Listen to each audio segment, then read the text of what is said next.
So what I want to talk about today is something that I stole almost completely from a pastor called Mekon Carter up in Washington State. He has a church called Together Church, and he had a message that I think was even titled this exact same thing, Beautiful Mess. And he's talking about in this message about brokenness.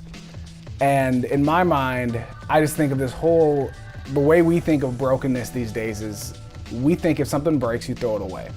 Now maybe our parents' generation or the generation before that might have fixed something that was broken and try to hang on to it. But our generation so much is like, oh, it's broken, okay, it's useless, and we throw it away. Maybe there's some things that we try to repair to a certain extent, like expensive things like a car maybe, but at some point it's too broken, we throw it away.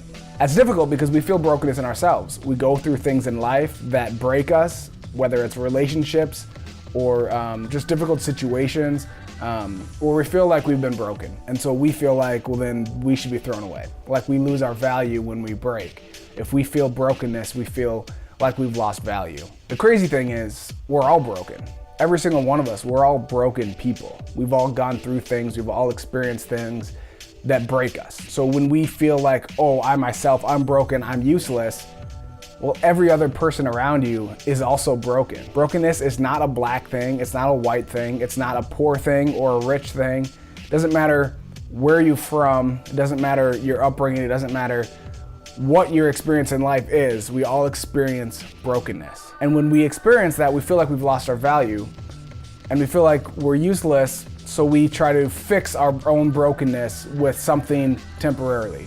It's like if you broke a vase and you try to super glue it together. You know that it's not gonna be the same way it was when you originally bought it. So we try to fix ourselves with these temporary satisfactions, like sleeping around, or drugs, or alcohol, or these little things that temporarily make us feel better, and we think that's gonna fill our brokenness. And we all do this. We all have brokenness that we try to fix on our own, and the world has brokenness, and you know what? The church is full of broken people as well. The only difference is the people in the church have brought their brokenness to God. And when you bring your brokenness to God, He is the only one that can fill in those cracks and fix your brokenness. Thing is, in our minds, when we think something breaks, to get it fixed, we want it to be like new, right? We want all the cracks to be gone, to smooth everything out like it never happened. But when you bring your brokenness to God, He doesn't wipe everything away and make everything so it's brand new like these things never happened, because these things still happen in your life.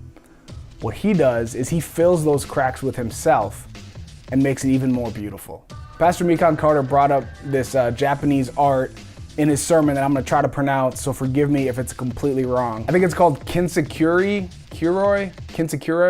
something like that. It says to repair with gold, the art of repairing pottery with gold or silver lacquer and understanding that the piece is more beautiful having been broken. The Japanese art of embracing broken and flawed things. And that's what God does in our life. That's what God wants to do in your life. He wants to take your brokenness and not wipe it away and not completely, like, we've all been through things and that's okay.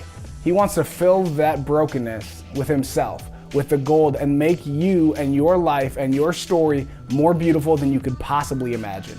More beautiful than it was even before the brokenness, before that thing that hurt you. God wants to come and make your life beautiful. Yeah, our lives are a mess, but God wants to come and make it a beautiful mess.